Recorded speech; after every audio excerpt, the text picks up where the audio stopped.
함께 주님 앞에 나와 예배할 수 있어서 얼마나 감사한지 모르겠습니다.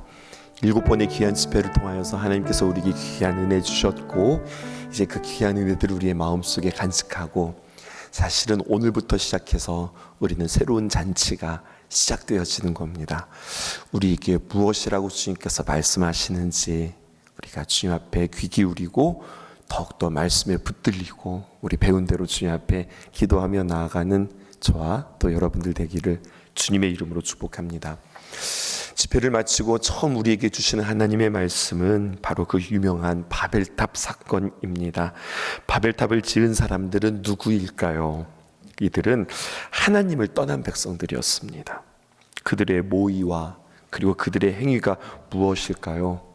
포악함과 죄로 가득한 그들이 동방으로 옮기다가 신할 평지를 만나 거기에 거류하게 되었습니다.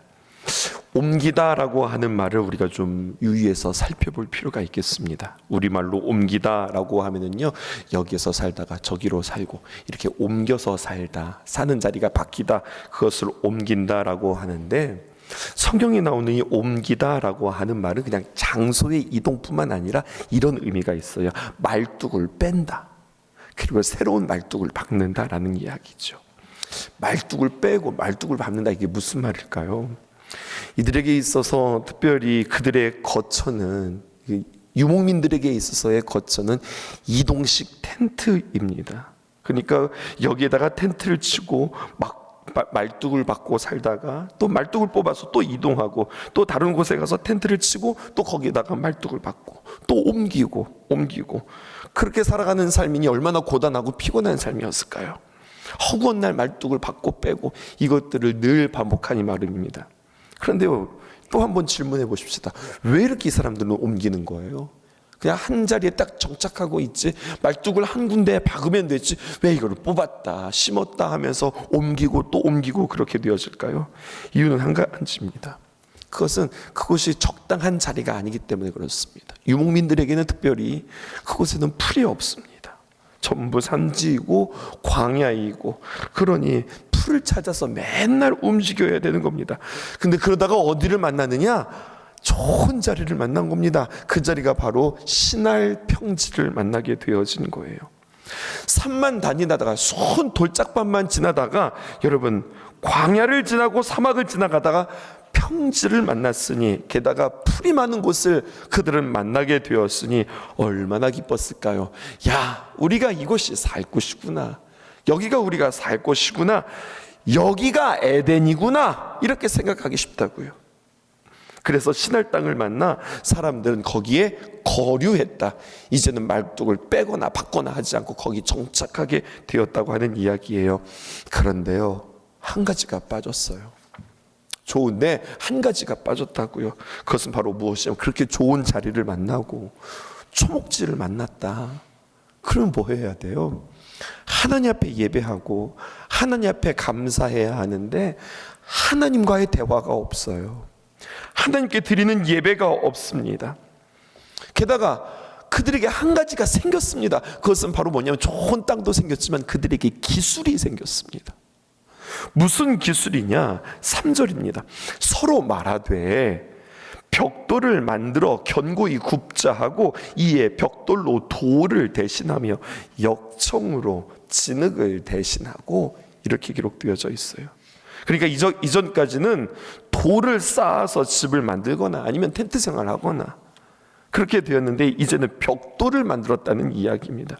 돌을 쌓고 그 사이에 진흙을 막았으니 모양을 내기도 힘들고, 그게 무슨 힘이 있을까요? 그런데 이제는 무엇을 만들어요? 진흙을 대신하는 역청을 만듭니다. 그 아스팔트 피치 같은 그런 것들입니다. 끈적끈적하고 돌과 돌 사이를 잘 붙일 수 있는 그런 시멘트 같은 것들을 그들이 발견했다, 이렇게 이야기도 될까요? 또 돌을 대신해서 벽돌을 구웠습니다. 그러니까 쉬운 말로 말하면 돌을 굽는 기술을 그들이 얻게 되어진 거예요. 게다가 돌이 어떤 돌입니까? 이 모양 저 모양 우리가 마땅한 돌을 주워다가 그들이 건물을 짓기 시작했는데, 아니요, 그럴 필요가 없습니다. 같은 모양의 같은 크기의 돌을 만들게 되었으니 얼마나 이들에게 그 당시 혁신적인 기술을 얻게 되었을까요? 그러자 그들이 생각합니다. 하나님이 없는 사람들이 생각하는 것들은 보세요. 4절입니다. 또 말하되 성읍과 탑을 건설하여 그 탑 꼭대기를 하늘에 닿게 하여 우리 이름을 내고 온 지면에 흩어짐을 면하게 하자 하였더니, 여러분, 이들이 지금 하는 말들과 또 그들의 생각을 보세요. 여러분, 이게 말이 될까요? 아니, 벽돌 좀 긋는 기술 얻게 되었다고, 역청을 바른다고 그게 하늘까지 닿을까요? 성경은 무엇을 이야기합니까? 하나님 없는 사람들, 하나님 앞에 예배하지 않은 사람들의 결국은 이런 거라는 겁니다. 인간은 이렇다는 겁니다. 하나님과 멀어진 인간의 현 주소를 우리가 만나게 되어지는 거예요. 별거 아닌 기술인데 무엇인가 알 수 있게 되었습니다. 무엇인가 할 수 있게 되었습니다. 그러자 어떻게 합니까? 마치 자신들이 하나님처럼 되어서 하나님 노릇하면서, 자, 이제 우리가 하늘에 닿을 거야, 이런 생각을 하는 겁니다. 하늘에 닿는다, 무슨 이야기 할까요? 이것은 오늘날 기술로도 불가능한 일인데 창세기 시대에 어떻게 이런 생각들을 꿈꾸게 되었을까요? 여러분, 이것은 비전이 아니라 이것은 망상입니다. 묵시가 없으면 백성이 방자히 행하거니와, 첫째 주에 우리에게 주셨던 하나님의 말씀입니다. 인간의 현 주소를 우리가 만나게 되어지는 거예요. 아니, 하늘 끝까지 닿게 해서 높은 탑을 만들어서 뭐 하겠다고? 우리의 이름을 내고 온 지면에 흩어짐을 면하자. 이들이 생각했던 건 무엇입니까? 자신들의 이름입니다. 이름을 낸다는 거, 여러분, 이 원어 표현대로 그대로 하면 뭐냐면 우리 스스로의 이름을 이 벽돌에 새기자, 이런 뜻입니다. 이들 생각대로 하늘 끝까지 닿는 높은 탑을 쌓는다고 생각해 보시면 어떻게 될까요? 하늘 끝까지 닿으니까 어디서나 다 보게 되어지는 거예요. 무슨 말일까요? 단순히 그냥 높은 탑을 만드는 것이 아니라 이 탑을 쌓아서 우리가 삶의 지표가 되자는 이야기예요. 요거 보고 와라 라고 하는 이야기입니다. 우리가 삶의 기준이 되자는 이야기예요. 좀 더 쉽게 말해 볼까요? 이런 겁니다. 무엇이 옳은지 무엇이 틀린지, 우리가 어디로 가야 될지, 또 우리가 어떻게 살아야 할지 모든 판단, 선택의 기준이 누가 된다고요? 우리가 된다고요. 이거 만든 우리가 기준이 된다라고 하는 겁니다. 여러분, 이건 어리석은 이야기일 뿐만 아니라 무서운 이야기입니다.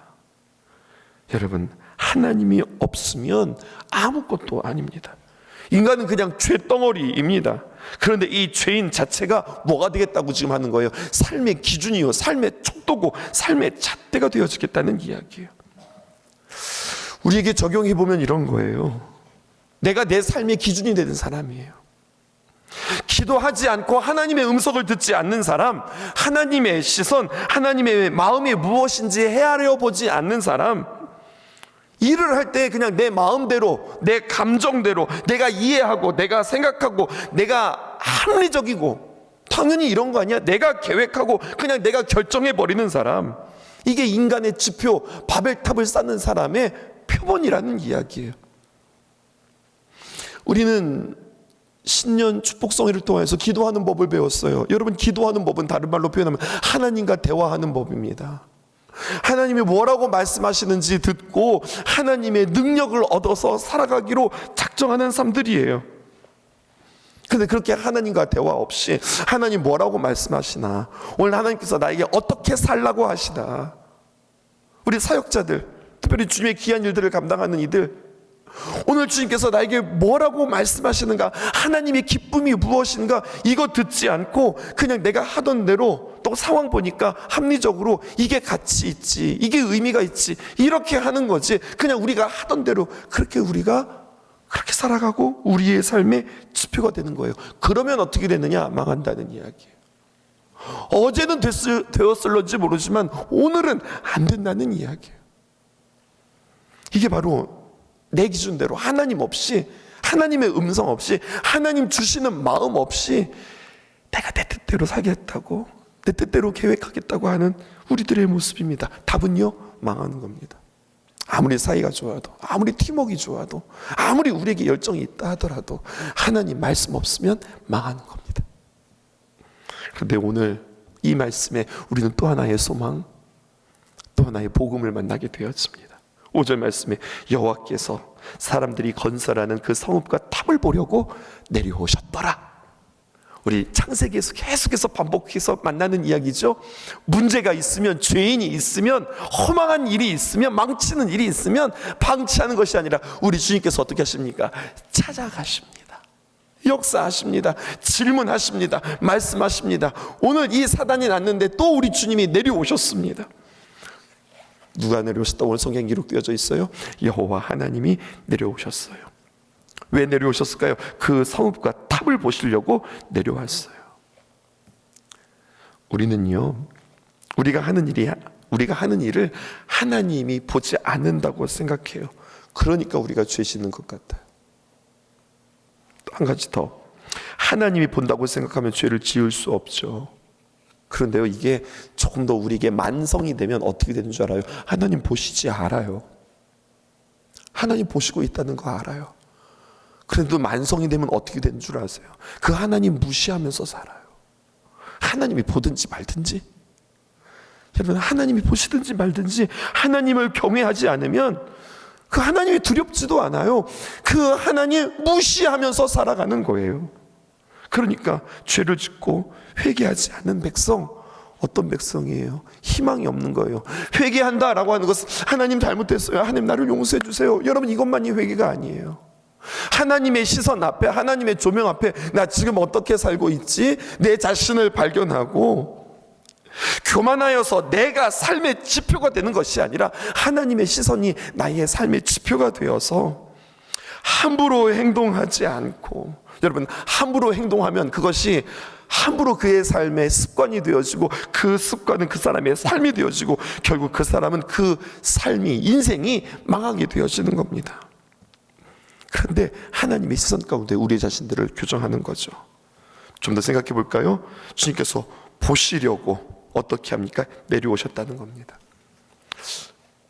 굳이 내려오셔야 주님께서 보이실까? 우리 주님이 난시가 있어서 꼭 내려오셔서 눈으로 확인하셔야 될까? 여러분, 이게 어떻게 우리는 해석해야 할까요?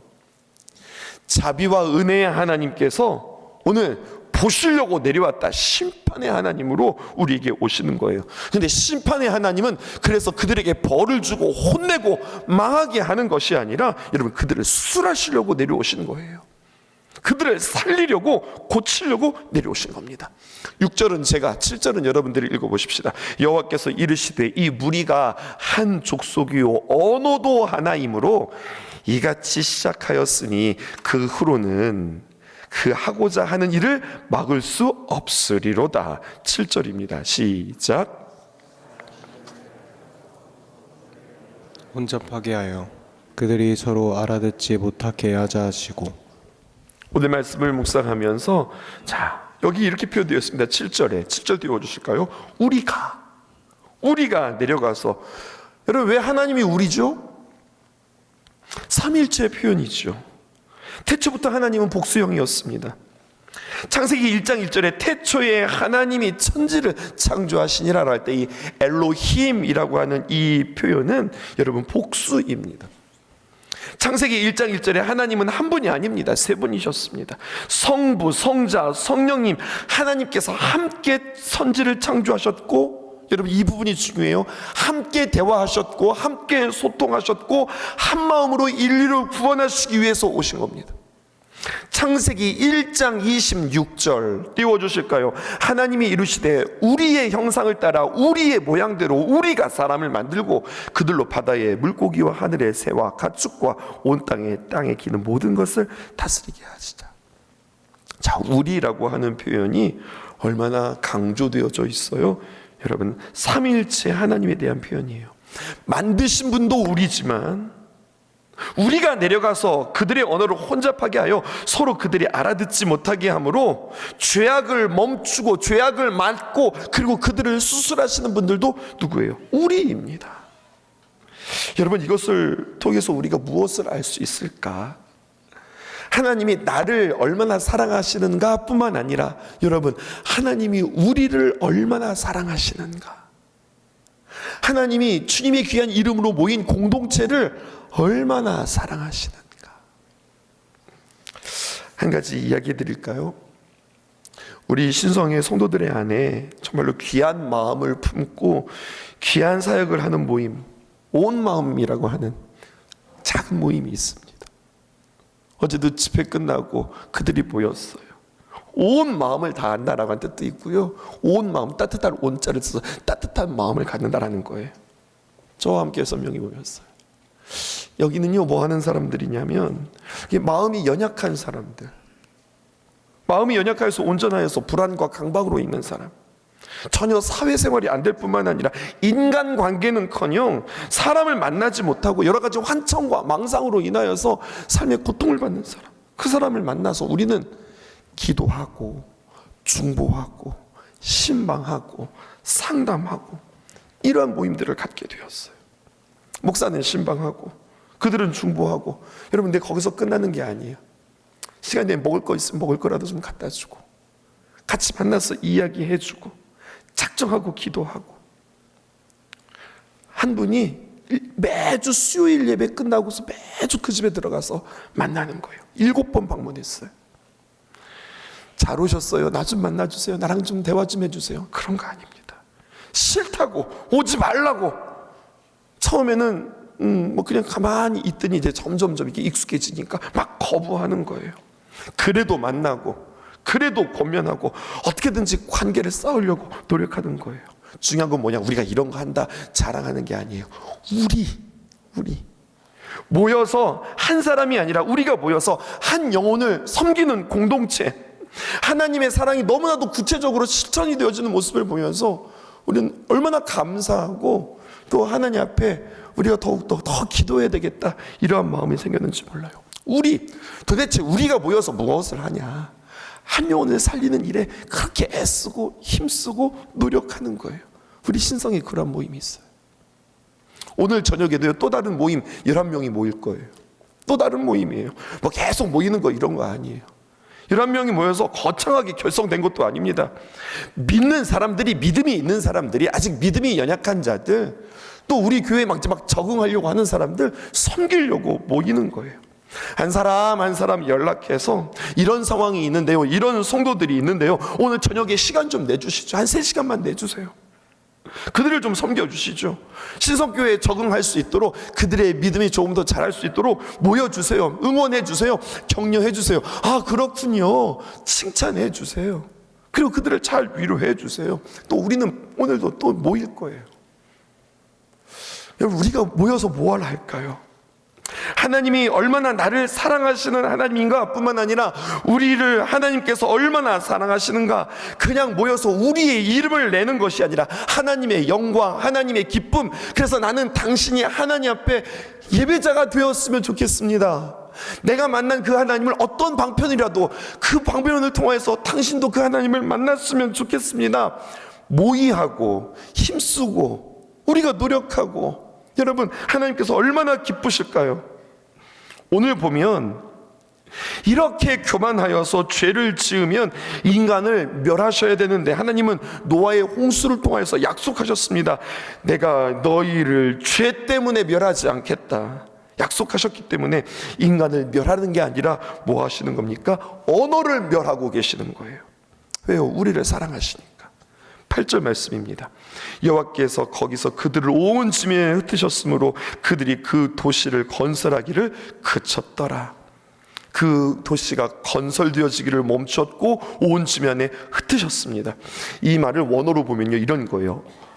완전히 산산조각이 났다. 마치 유리병을 들고 있다가 시멘트 바닥에 탁 던지면 그것이 산산조각이 나듯이 말입니다. 하나님께서 무엇을 부으신 거예요? 무엇을 산산조각 낸 거예요? 인간이 쌓은 탑, 그들의 이름을 새기면서 우리가 지표가 되자, 우리가 기준이 되자라고 했던 그 탑을 산산이 조각내신 거예요. 이것은 하나님의 괘씸죄에 걸려서 혼나는 장면이 아니라 하나님이 우리를 사랑하신 선택입니다. 때로는 우리가 열심히 짓고 있는 우리의 탑을 산산이 조각내세요. 왜? 교만해서 유리조각처럼 완전히 박살내서 그 이름에 하나도 이름이 새겨지지 아니하도록 그렇게 닥트시는 거예요. 왜요? 그게 우리를 사랑하시는 하나님의 길이에요. 우리가 우리의 이름을 내고 우리가 우리의 삶의 대상이 되어지면 안 됩니다. 그러면 그냥 안 되는 게 아니라 큰일 나는 겁니다. 하나님이 아닌 그 어떤 것도 우리의 삶의 기준이 되어질 수 없어요. 우리 한번 적용해 보실까요? 우리가 뭔가를 원하고 뭔가 간절히 바라는 게 있어요. 그런데 안 됐어요. 그럼 우리는 뭐라고 이야기하냐? 재수가 없네, 운이 없네, 이렇게 이야기해요. 여러분, 예수님 믿는 사람들이 절대로 쓰지 말아야 될 단어 가운데 하나가 운이라는 거예요. 우리는 운이라는 게 없습니다. 하나님의 섭리라는 게 있죠. 또 재수가 없네. 여러분, 재수라고 하는 말도 우리 예수님 믿는 사람들은 쓰는 말이 아니에요. 여러분들의 언어 가운데 운이 없다, 재수가 없다, 이런 말은 정말로 입에 담지 말아야 될 그러한 단어예요. 무엇인가 안 되었을 때 그때는 우리는 어떻게 생각하고 어떻게 말해야 되냐? 이 일이 하나님의 영광, 하나님의 계획, 하나님의 기쁨을 위해서 한 건가? 아니면 이게 지금 내 뜻대로, 내 방식대로 결국에는 내 이름 내고자 하는 것일까? 우리는 하나님의 영광을 위하여 산다고 하지만 때때로 계속해서 자꾸만 우리의 내면에는요, 나를 그렇게 드러내기를 좋아하는 우리들의 본성이 있어요. 작은 거 뭐 하나도 자꾸만 나를 이름을 내려고 그래요. 근데 하나님께서 그거 아니다 이렇게 말씀하시고 내 이름 새기고 내 이름 드러내면 하나님께서 산산조각 내세요. 왜? 나를 보호하시기 위해서. 9절 보실까요? 그러므로 그의 이름을 뭐라고 했느냐? 바벨이라 하니 이는 여호와께서 거기서 온 땅의 언어를 혼잡하게 하셨음이니라. 여호와께서 거기서 그들을 온 지면에 흩으셨다, 혼잡하게 했다, 엉켰다라고 하는 이야기예요. 바벨이라고 하니 이는 여호와께서 거기서 온 땅의 언어를 섞이고 복잡하고 그리고 얽히게 했다. 그러니 뭐가 되는 거예요? 소통이 안 되는 거예요. 말이 안 되는 겁니다. 오늘 시작이 어떻게 되는 줄 아세요? 오리지널은 이겁니다. 11장 1절 볼게요. 온 땅의 언어가 하나고 말도 하나였더라. 오늘 말씀이 이렇게 시작되었어요. 이게 원래 맞는 거예요. 이게 오리지널이에요. 언어가 하나가 맞습니다. 그런데 왜 언어가 갈라졌다고요? 죄 때문에, 인간의 교만 때문에, 인간의 악한 때문에, 더 말하면 이 인간의 악한 계획 때문에 이것이 다 엉켜버렸어요. 근데 여러분, 이것이 언제 다시 한번 다 하나가 되어지고 통하게 되어집니까? 오순절 성령이 우리에게 임할 때에 그 흩어졌던 언어들이 다 하나로 모이게 되어집니다. 오순절 다락방 성령 사건이지요. 성령의 은혜가 충만하자 하나님의 사람들이, 기도하는 사람들이 말이 바뀌기 시작했고, 말이 바뀌는 것뿐만 아니라 그들이 언어가 통합니다. 단 한순간의 어떤 사건이기도 했지만 이것은 우리에게 의미하는 바가 상징이 큽니다. 말이 안 맞아. 그런데 성령이 임하자 말이 통하기 시작했어요. 우리 신성의 공동체가 그렇게 되어지기를 원합니다. 단순히 언어의 갈라짐이 언어의 통합의 그러한 사건이 아니라 성령이 우리에게 임하시면 하나님 안에서 새롭게 되어지고 거듭나게 되어지고 하나님이 귀한 사랑을 맛보게 되어지면 그냥 말이 통하고 말이 통하는 것으로 끝나는 것이 아니라 그들이 우리가 되어지는 거예요. 교회가 되어지는 거예요. 하나님의 손과 발이 되어지는데 너무 잘 통하는 거예요. 아, 당신도 그렇게 생각했어요? 나도 그렇게 생각했는데. 구제하고 봉사하고 영혼을 섬기고 그리고 한 영혼을 주님 앞에로 세우는 일들에 그렇게 재미있어요. 모였다 하면 그 이야기 하는 거예요. 이것이 바벨이 다시 한번 주님 안에서 성령으로 회복된 역사를 할 수 있겠습니다. 속회가 모여서 무슨 이야기 하는 걸까요, 여러분? 속회가 모여서 잠깐 그냥 쭉 주어진 차로 쭉 읽고서 끝나는 것이 아니라 어떻게 하면 우리가 주님 앞에 예배자가 될 수 있을까? 어떻게 하면 귀한 영혼들을 챙길 수 있을까? 어떻게 하면 그 아픈 영혼들을 우리가 어떻게 하면 돌볼 수 있을까? 하나님의 나라, 하나님이 기뻐하시는 우리, 하나님이 주목하시는 공동체, 그들은 어떤 공동체냐? 말이 통하는 공동체다. 어떤 말이 통하느냐? 어떤 모의해서 통하는 것이 아니라 그 하나님의 기쁨이, 그 하나님의 계획이 그들 마음 가운데 꽉 차서 그것들을 함께 나누고 어떻게 하면 하나가 되어질까? 우리 어떻게 하면 겸손할까? 어떻게 하면 정직할까? 어떻게 하면 우리는 정결할까? 뿐만 아니라 어떻게 하면 우리가 하나님 앞에 귀한 예배자로 우리가 함께 설 수 있을까? 여러분, 이러한 우리로 주님께서 우리를 기대하고 계시다고 하는 사실이죠. 성부 하나님, 성자 예수님, 성령께서 그들이 하나 되셔서 하나님의 귀한 형상에 따라 우리를 만드셨다고 하면 그 하나님의 그 연합과 그 하나님의 귀한 형상으로 만들어진 우리도 하나님 닮아 연합하고 하나 되어서 주님의 귀한 일들을 이루는, 바벨이 다시 한번 주님 안에서 한 언어로 회복되어지는 귀한 역사를 우리는 맞이해야 할 것입니다. 누가 그렇게 할 수 있습니까? 신년 축복성회를 통하여서 배운 대로 하나님과 소통하는 사람, 하나님과 기도하는 사람이 이것을 감당할 수 있어요. 그런 저와 여러분 되어지기를 주님의 이름으로 축복합니다.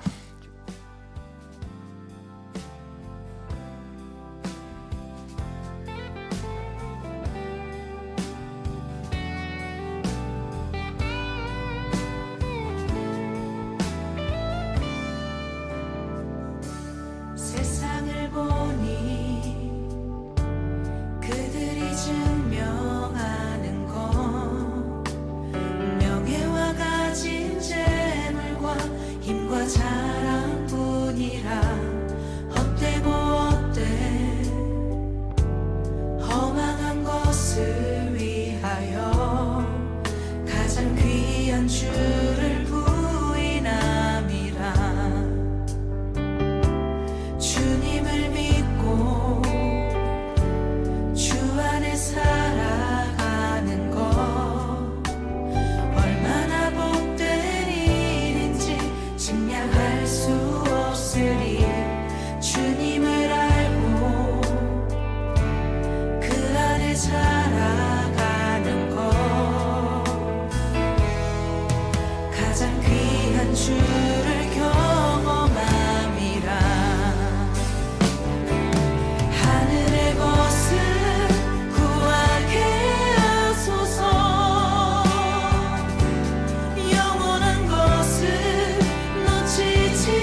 세대 믿음이 얻을 증인이 되어 거룩한 주의 나를 세워가리.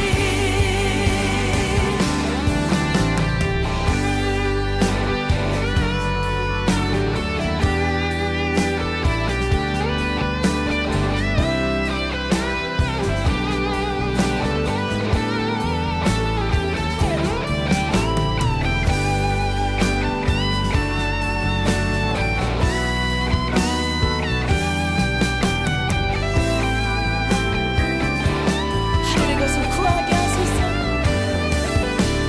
하늘의 것을 구하게 하소서. 영원한 것을 놓치지 않으리.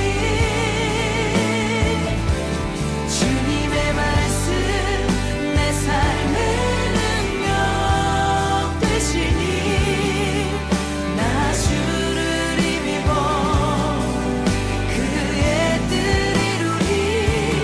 내가 속한 곳 거룩해 하소서. 주님의 마음 놓치지 않으리. 주님의 세대 믿음이 얻을 증인이 되어 거룩한 주의 나라 세워가리. 하늘의 것을 구하게 하소서. 하늘의 것을 구하게 하소서. 영원한 것을 놓치지 않으리. 주님의 말씀 내 삶의 능력 되시니 나 주를 힘입어 그의 뜻 이루니. 내가 속한 곳 거룩해 하소서. 주님의 마음 놓치지 않으리. 주님의 세대 믿음이 얻을 증인이 되어 거룩한 주의 나라 세워가리. 주님의 세대 믿음이 얻을 주님의 세대